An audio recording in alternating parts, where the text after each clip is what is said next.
that plane ride that I talked about, that's gonna be a half-hour cut. It may turn into a nightmare plane ride where, you know what? I just want to jump off this fucking plane.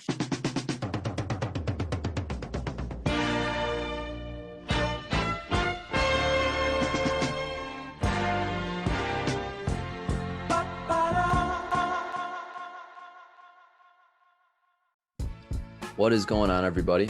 Welcome back to Hobby Update. This is now episode 5. I'm Max. You can find me on Instagram at Putnam Cards. This is my friend, good friend, podcast partner, Shai at Shaywave Vlogs on Instagram. Shai, how are we doing today? I'm doing very well. Thank you for the partnering welcome. Hasta la vista. Just to keep it clean, we're only partners, podcast partners. That's the only partnership that we have going. Right. I'm glad you clarified that. That was very important to do there. Let's hop right in. Card of the day. All right. I'll go first. We have a beautiful, very rare 2003 Topps Chrome LeBron James rookie PSA 10. I have no other comment. I mean, it's just, we got the playoffs coming up. LeBron, I don't know. I saw Gary V, was buying the dip on this card. So yeah, it's a very standard basic card here, but that's my card of the day today.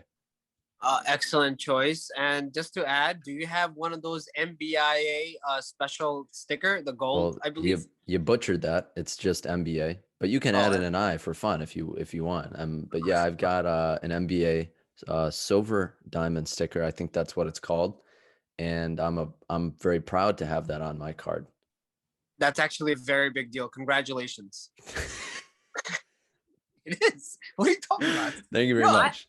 Low-key, I'm jealous. I tried, man. It's a whole nother story. I tried 3 times to get that little NBA sticker, and I couldn't get one. But you just said it wrong again. But NBA, maybe that's why. Because I probably went up to him. I want one of those NBA stickers.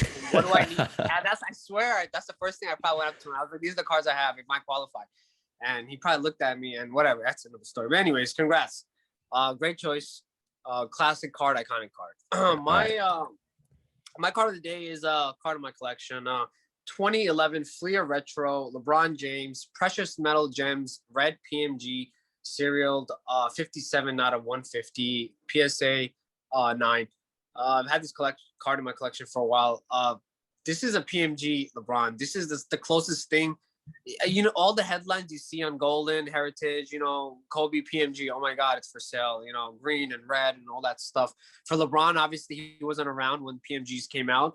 This is Fleer Retro, the first year that they redid a lot of the classic 90s insert. There's 3 years of Fleer Retro, 2011, 12, and 13, 11 being obviously the first year, the most, special. So it's a red PMG LeBron. It's a pretty cool card, and it's my card of the day. I mean, you can't go wrong with the LeBron PMG. I don't care if it's St. Vincent St. Mary's uniform. I don't care if it's Miami Heat uniform. You can't go wrong. I mean, you don't have any other options, right? Yeah. So you gotta do what you gotta do. So. But it is a beautiful card. So yeah, nice pick there. All right, we both watched the Hall of Fame ceremony. Yeah. This past week, and I just want to know what your thoughts are. I mean, my thoughts were, it was a good ceremony. I think we were both on kind of the same page here that we thought Jordan was going to give a speech, which he didn't. He just kind of, stood by, like each inductee had someone like right behind him. I don't really know. That's apparently a tradition. And I teared up a little bit. Vanessa was giving her speech, when she was talking about Kobe and all the injuries and how he wanted to be out there every game for the fans. Meant a lot to me. So, yeah, I mean, I thought it was nice. I thought Duncan gave a great speech as well. In the speech, he said that he hates talking to people, which we knew that, but he just kind of confirmed it for us. But yeah, those are my thoughts. I didn't have any like huge takeaways, just a couple small observations. What about you? Well, my takeaways, the biggest thing is that there was a moment where I know for sure Max Putnam was crying at a certain date at a certain time in history. So I thought that was very cool that you, very oniony room. I understand. My initial thoughts, it was underwhelming, to be honest. I think we all were, the hobby community was expecting a lot more. expecting Jordan to talk. I even made a post saying, well, I got 20 responses saying like, yo, who was thinking Jordan was going to say something? Because we've all seen those memes where Jordan says that I'm going to be emotional. I'm going to let it all out on the mic or on the floor, getting all. I was like, oh my God, it's going to be a, big waterworks scene. Like I'm ready with my Kleenex, everything. You know what I mean? I'm super ready, but obviously that didn't happen. Vanessa's speech, I thought it was great. She kept it very general, not mentioning anyone's name and, respect. And, I've actually had a few people comment on Vanessa's speech saying along the lines that she wasn't as emotional. We wanted to hear more beautiful Kobe stories. You know what I mean? Some like loving. Who else would know the deep Kobe secret stories that nobody knows? Her, Kobe's wife, obviously, when they confide to each other, whatever. So like, it would have been nice to hear some, nice little Kobe Bryant stories that nobody has heard. I'm sure she has thousands. You know what I mean? Come on, it's Kobe Bryant. Every day is probably a story. So that was underwhelming. But everyone has a different way to cope with the loss. So that's that. Yeah. And lastly, one surprise. I don't want to cut it. Tim Duncan. After that, I love the guy. His first line, he was like, "I just winged it." I was paid. I was freaking out about this over there. He kept it so real. And after that, I want to go on eBay and type up Tim Duncan, whatever card. Whoa. Let's not get ahead of ourselves here. I mean, we're talking about Tim Duncan here. I mean, 5-time champ, whatever. It's a whole story, but but anyways, he surprised me in a positive. I love his personality. Yeah, I thought Duncan, like, I thought his speech was great. I didn't know that he hadn't touched a basketball until the age of 14. He was like a swimmer. That's crazy to me. I did not know that. Yeah. Imagine Phelps now in the NBA, what he could do. Who knows? Phelps. I did lose out. Yeah. Speaking of Phelps, I just have to mention this very briefly. I did miss out on like a Phelps Olympic PSA 10 SI for kids card. Oh, you're already going for Olympic plays, play of the day, play of the week, play of the year, play in the future. There's some Olympic cards of great Olympic medals. Yeah. This was a month or two ago. I'm still salty about it because I think it went for a really good price, but I just had to sneak that in there. Okay. All right. Yeah. Moving on to our playoff predictions. What everybody came here to hear. Each of us is gonna give one team that we think is going to overachieve in the playoffs, one team that we think is going to underachieve in the playoffs, and then our title pick, who we think is going to win it all. I'll let you go first with the team that you think is going to underachieve. If I had to say who's going to underachieve, probably have to be the Sixers.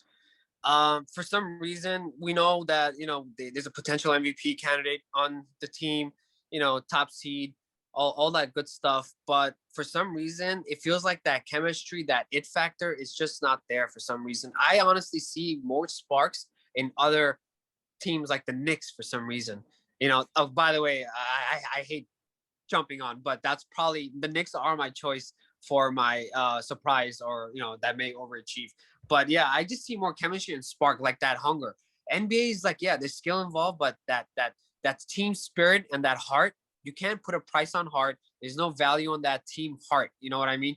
There's that old saying, Muhammad Ali, something about a dog. God, I hate butchering stuff. It's not the size of a fight in the dog in a heart. It's the size of the dog in the fight of the heart. Something like that. You know exactly what I'm trying to say. I think I know what you're talking about. And I think you just might have butchered it so badly that even I don't even know what the quote is anymore. I'm good with things like that. Yeah. But anyway. You might have got it right. I don't know. It's not fold 3 times, get back 5 times. It's not the Dwayne Wade one. It's the Muhammad Ali one, the classic saying. Anyways, that's what I see in the Knicks. They have that heart. They're giving me that Muhammad Ali vibes, like the underdog. So that's what I think. Sixers overrated. Knicks maybe, and don't say I'm biased. You know what I mean? I am from New York, but that's just those are my two.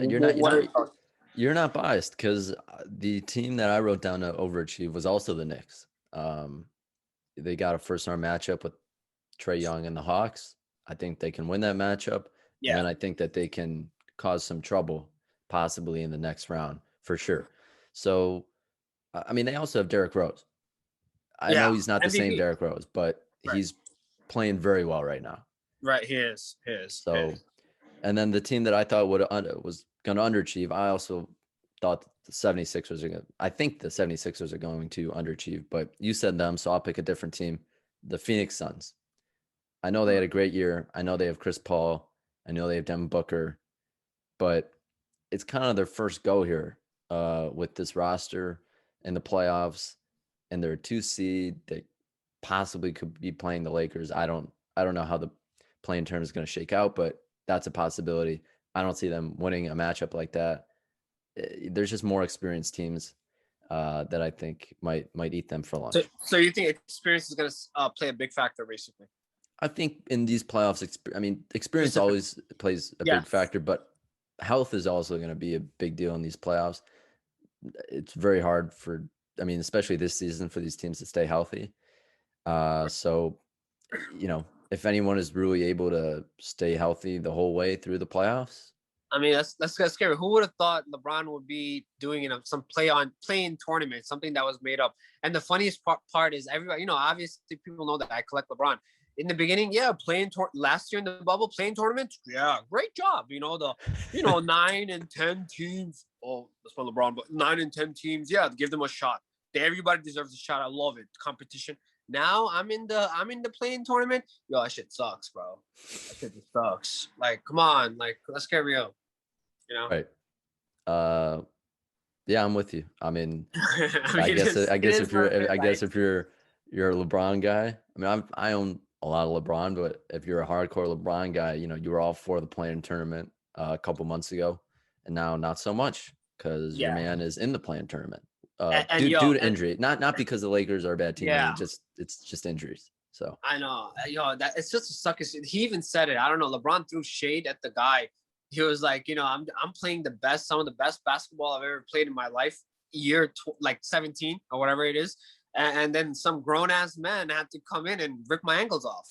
Like that sucks. It's not fair. Like, it's not my fault, dude. Like, I'm good. You know what I mean? Right. I know, like it's a very unfortunate situation, but it's part of the game. It's part of the NBA. That's how life is, Now, for our title pick, I'll let you go first. I mean, it's gonna be the obvious one. I have to go again from New York Nets. I have to go with the Nets. It's a very that one is such a wild. Nets could be out in the first round, or they could win it all. That's the type of risk reward when you're doing the chemistry, the awkwardness, the weirdness. There's hotheads in this team. We all know that. Kyrie might pull a Dennis Rodman and just go MIA for a little bit and just pray the whole game.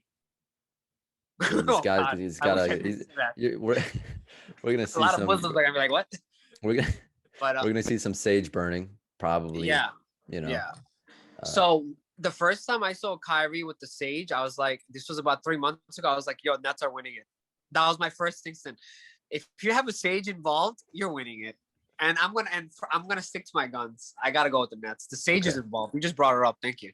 Yeah, no worries. I mean, you're kind of a cop-out answer. I mean, you're picking the clear favorite at the moment. Well, who do you have though? So I also have kind of a cop-out answer. I'm not picking the Nets, but I don't know. I'm not comfortable making this kind of a decision right now. There's a lot on the line. My entire reputation. Last year, I thought the Clippers were going to win. I mean, I put my money where my mouth is too, and that didn't end up so good.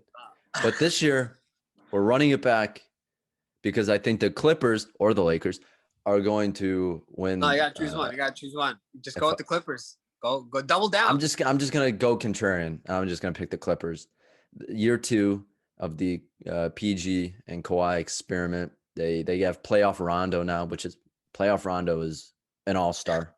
They've got Ibaka, they've got Morris, they have Pat Bev, they've got shooters. They just have a good team and they're playing really well. And the Lakers and the Nets, the Lakers have been beat up. Andre Drummond, I'm a Pistons guy, so Andre Drummond, I hate Andre Drummond. He's not a good basketball player. He puts up stats, but he's not a good basketball player. He's on the Lakers, so it's tough to pick them, especially because just they haven't been playing together all that much. And same goes for the Nets, and they're in their first year with those 3 guys. Could be the only year. I don't know, but Uh, so that's why I just think the Clippers may have a leg up here, but I really have no idea. I think the secret formula for the Clippers to maybe do something has to be the spitter. If you want that type of guy The on your spitter? team, Who's the spitter? guy like Rondo, the guy Oh, goes okay. and he spits at Chris Paul's face. That's the type of guy you want on your side or your team. You've got Rondo and Pat Beverly. Oh my God. Okay. I Now, mean, so psychologically, they're psychologically strong, and Kawhi is a well, psychological freak. I think Paul Just George, PG soft, PG soft, PG he's soft. soft. Okay, Yeah, because that's a subtraction, but it's the the rest truth. of the Yeah, team, it's Rondo, Patrick Beverly, Kawhi, they're all mentally a different level than PG. Unfortunately, it's just like it's true. right. All right. I feel like we hate on PG a lot on this Yeah, podcast. He is I playing like the very guy. well. I like the guy. I like. Yeah. Yeah, he's playing very well this season, so we'll give him the benefit of the doubt, and hopefully he has a better playoffs this season than he did last season. But yeah, I'm gonna go with the Clippers for now. Lakers would be my second choice. Brooklyn would be my third choice. Okay. All right. Gary V's post. He posted for the first time in a long time about cards. He posted a picture of this card, the 2003 Topps Chrome LeBron PSA 10 rookie Oh wait, card. that's your card of the day. I forgot. Yeah, thanks for reminding. Yeah, thanks for reminding everybody. He posted that card picture of that card. He said, "I'm buying this card. DM me or message me if you have any for sale." Clearly, he's looking to buy the dip on that card, which is probably the smart thing to do. Buy the dip on that card, the Jordan Fleer, the Kobe tops. I mean, these cards are gonna get back up there eventually. I don't know the timeline for it. If I did, I'd be very rich. I also don't have any money to buy the dip with at the moment, but if you do, it's probably a smart move. What are your thoughts? Um, my first thing is damn, I hate name dropping and stuff. Gary posted he wants to buy Topps Chrome LeBron PSA 10. Sasha, he's trying to sell two LeBron James Topps Chrome PSA 10. I've seen him repost it maybe 3 times. I think starting at 24K and then he dropped it to 23.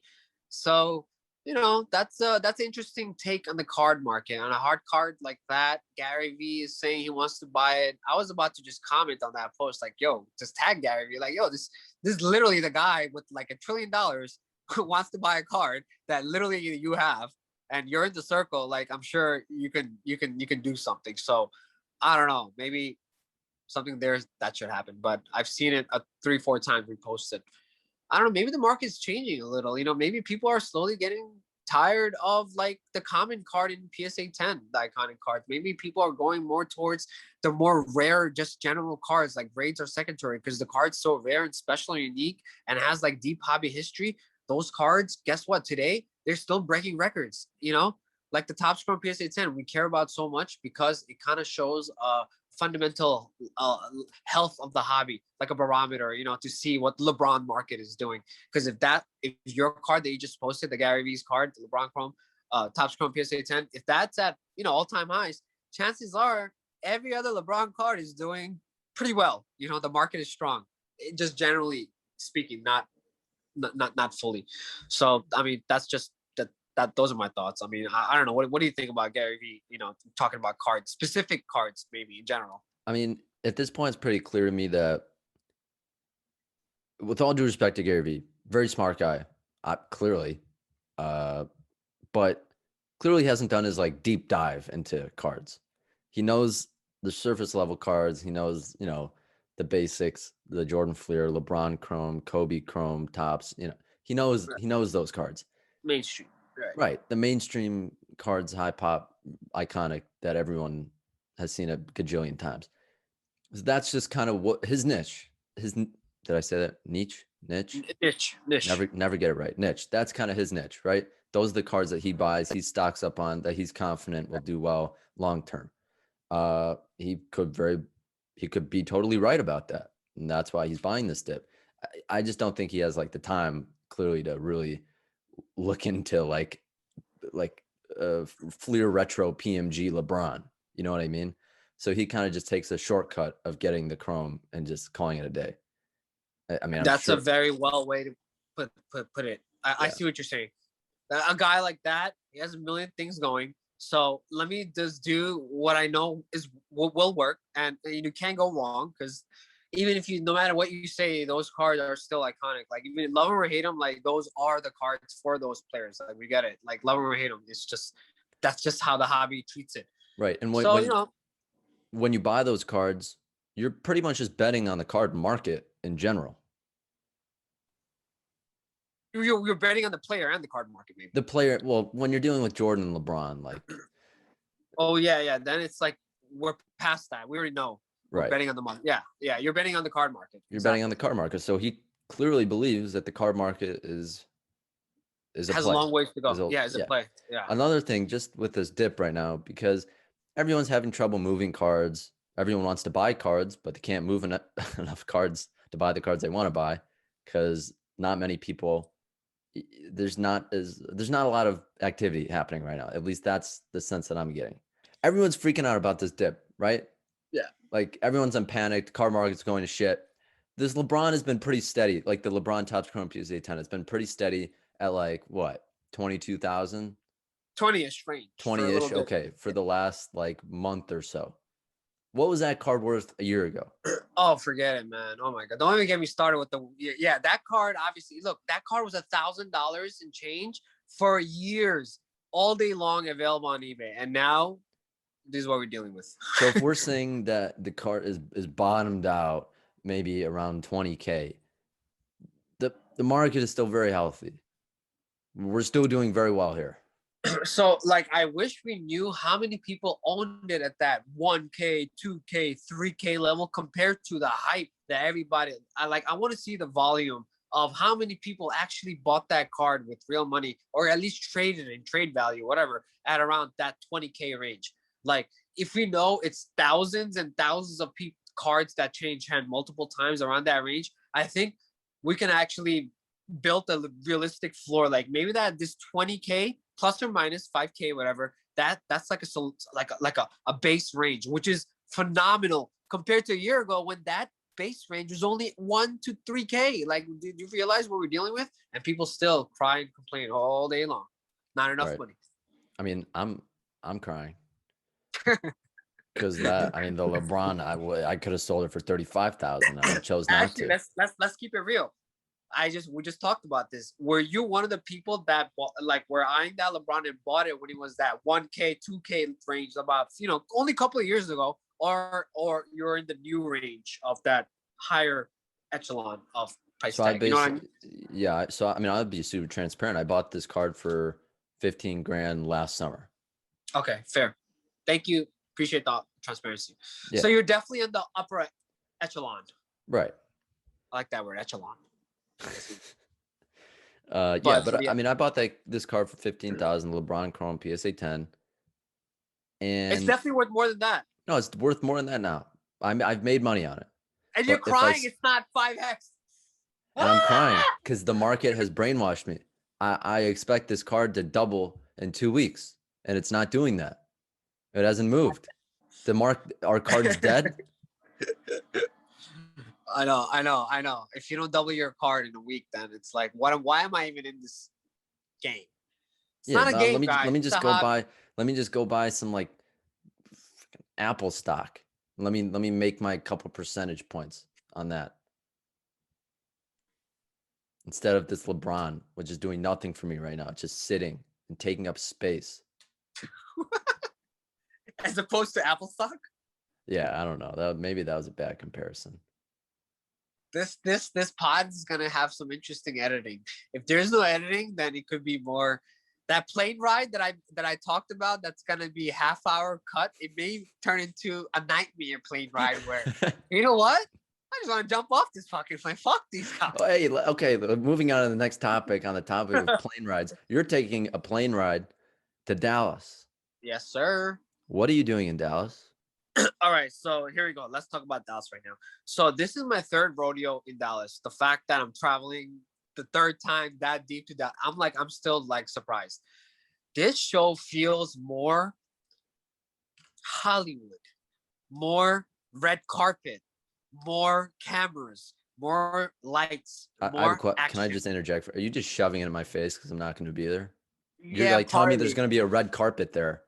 Yeah, I may bring Aladdin's red carpet there with me. Maybe, but that's a whole nother story. But the fact that I'm seeing a lot of these social influencers, big time guys, no, we're not gonna name names because we're tired of saying names. But anyways, we all know the who's who of the hobby. We'll just keep it that way. They're all going and they're giddying. They're going on social media posting, "Oh my God, what should I wear? Oh my God, I just cut my hair. Do you like this haircut?" And I swear to you, I'm not kidding because I got proof of everything. The people that are cutting their hair and their beard, they know who I'm talking about, but they know I love them, so it's fine. But yeah, they're like trying to figure out their beard, their hair, all this something that's why I was like, I'll bring the red carpet. All right, you guys want that feel? It's their first time, so there's a lot of excitement in Dallas.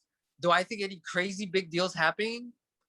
Honestly, I don't know. But do I have intention? What are my thoughts going in? I have zero intentions. Right now, I'm into that Hollywood type vibe. I just want to social, see everybody. A lot of people you see on their Instagram, you don't even know what they look like, how tall they are, how fat they are, how skinny they are. Are they ugly? Are they cute? Are they pretty, tall, hair? We're gonna put a face to everybody. All right. So I'm excited about that so much, as always. So that's just my 2 cents. Gotcha. I mean, I'm excited to just be sitting on my couch, Yeah, just watching. watching everything go down. 'Cause right now, I'm like, all right, you know what? I went to the last one. What am I going to be missing out this one? I just know I'm going to have major FOMO Well, with it's this. not too late. Pull up. I can't at this point. All right. I looked at hotel rooms like at the hotel where the show is. I think it's all booked up.